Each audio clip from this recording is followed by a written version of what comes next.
అందరికీ నమస్తే అండి. ఈ మధ్య కాలంలో ఒక వీడియో చూశాను. ఇద్దరు అన్నదమ్ములు వాళ్ళ తమ్ముడిని చంపి బండి మీద మధ్యలో కూర్చోబెట్టుకొని పొలం దగ్గర వచ్చిన గొడవల వల్ల రోడ్డు మీద తీసుకొని వెళ్ళటం ఒక వీడియో వైరల్ అయింది. చాలా బాధ అనిపించింది. ఈ ప్రపంచంలో ఎక్కడా దొరకనిది అన్నిటికంటే కూడా చాలా విలువైనవి రక్త సంబంధాలు. ఆ రక్త సంబంధాలను విచ్ఛిన్నం చేసేలాగా ఎవరు కూడా జీవించొద్దని నేను ప్రాధేయపడుతున్నాను.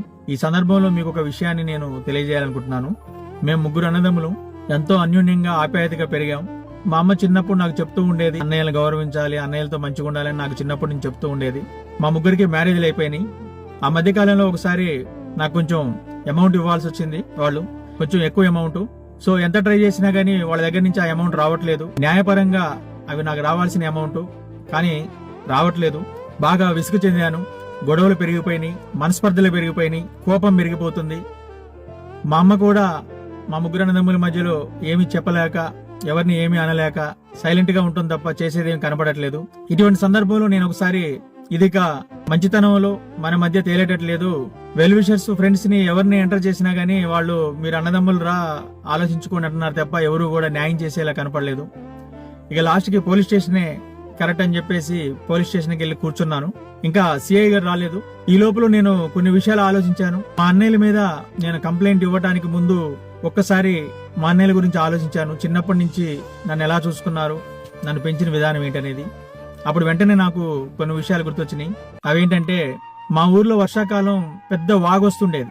అంటే మనుషులు కొట్టుకొని పోయేంత వాగు వచ్చేది. ఆ వాగులో మా అన్నయ్య క్లాస్మేట్స్ వాళ్ళందరూ వెళ్ళి కూడా మా అన్నయ్యతో పాటు ఈత కొడతా ఉండేవాళ్ళు. నేను కూడా వెళ్ళేవాడిని. నాకు ఈత రాదు.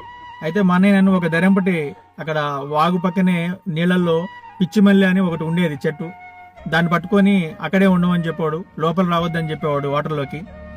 వాళ్ళు బాగా ప్రవాహం ఎక్కువగా ఉన్న దాంట్లో వాళ్ళు స్విమ్మింగ్ చేస్తూ ఉండేవాళ్ళు. మా అన్నయ్య ఆ వాగులో దూకి మునిగి తేలినప్పుడల్లా వెంటనే లేచి నేను కనపడకపోయేకి నేను ఆ పిచ్చిమల్లి సాటు ఉండేవాడిని. మా తమ్ముడేడి అని చెప్పి కంగారుగా ఇట్లా చూస్తూ వద్దండు అని పిలిచేవాడు గట్టిగా. తర్వాత నేను కనపడంగానే కనపడవేరా మరి ఎక్కడున్నావురా అని చెప్పి అనేవాడు. ఆ విషయం గుర్తొచ్చింది.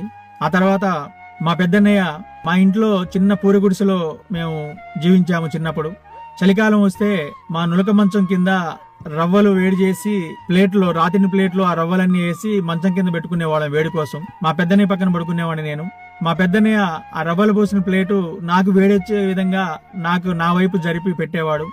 ఒకటే దుప్పటి ఉండేది, అది చినిగిపోయి ఉండేది, కాళ్ళన్నీ బయటే ఉండేవి.